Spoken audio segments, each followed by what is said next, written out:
Hello hi అండి, welcome to our channel. 9th class EVS text book ఇది. ఇందులోని 28 lessons ఉన్నాయి. ఈ లెసన్స్ ఏంటి అనేది నేను షార్ట్ వీడియోలో అయితే చదివి వినిపించానండి. దీనిలో మొదటి లెసన్ వచ్చేసి వాన నీటిని దాచుకుందాం. ఈ లెసన్ కూడా కొద్దిగా నేను షార్ట్ వీడియోస్లో అయితే చదివి వినిపిస్తున్నాను. బట్ ఈ వీడియోలో ఫుల్గా అయితే మనం లెసన్ మొత్తం చదివి ఏంటి అనేది చూద్దాము. లక్ష్యం: నీటి ప్రాముఖ్యతను అర్థం చేసుకుందాం. వర్షపు నీటిని కాపాడుకునే విధానాలపై అవగాహన కల్పించే కార్యక్రమాలలో పాల్గొందాం. నేపథ్యం: నీరు లేకపోతే జీవం లేదు. వర్షం, మంచు ఇవి రెండు స్వచ్ఛమైన నీటికి ప్రధాన వనరులు. నదులు, సరస్సులు, భూగర్భ జలాలు ఇతర నీటి వనరులపై రెండు ప్రధాన వనరుల ద్వారానే నీటిని పొందుతాయి. అయితే ఇదే సందర్భంలో అధిక భాగం నీరు వృధా అవుతోంది. జనాభా పెరుగుదల, అభివృద్ధి వల్ల నీటి వినియోగం పెరగటం వల్ల నీటి వనరుల కొరత ఏర్పడుతున్నది. అందువల్ల నీటిని విచక్షణాయుతంగా ఉపయోగించాల్సిన అవసరం ఉంది. ప్రతి నీటి చుక్క అమూల్యమైంది. పెరుగుతున్న నీటి అవసరాలను తీర్చడానికి వర్షపు నీటి సంరక్షణ పద్ధతి చాలా ముఖ్యమైనది.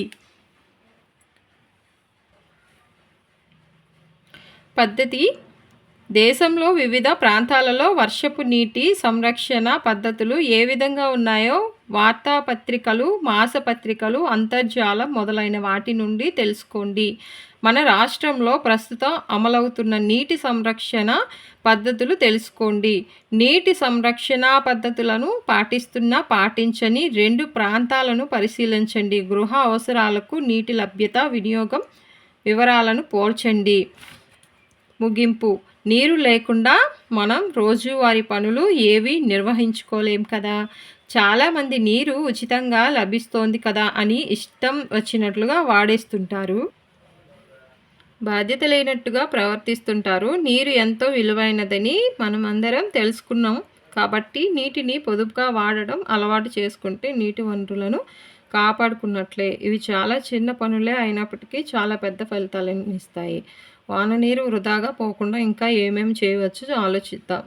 డాబా మీద పడే వర్షపు నీరు గొట్టాల గుండా వీధిలోకి, కాలువల్లోకి పోకుండా ఇంటిలో మొక్కలకు వెళ్ళేలా ఏర్పాటు చేసుకుందాం. మన ఇంటిలో, వీధిలో, పాఠశాలలో ఇంకుడు గుంత ఏర్పాటు చేసుకుందాం.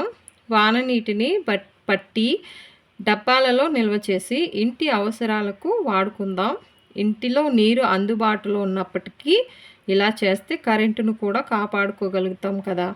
ఇంకా మనం ఏమేమి చేయగలమో చూద్దాం. నీరు తాగేటప్పుడు గ్లాసును ఎత్తిపట్టి తాగే అలవాటు చేసుకుందాం.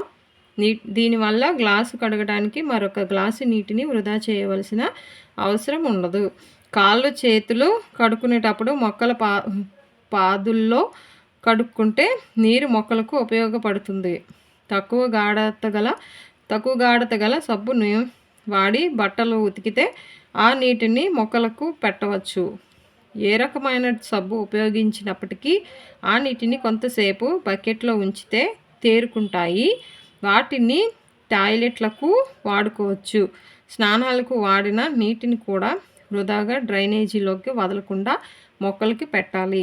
మీరు సేకరించిన సమాచారం ఆధారంగా నివేదికను రూపొందించండి.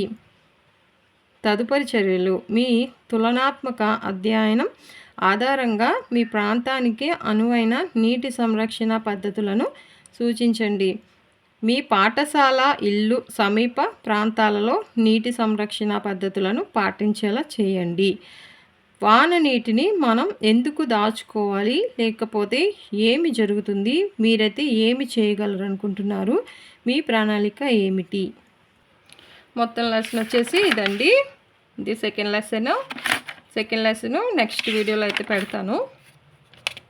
వాన నీటిని దాచుకుందాం. ఫుల్ లెసన్ అయితే నేను చదివి వినిపించానండి. Thanks for watching.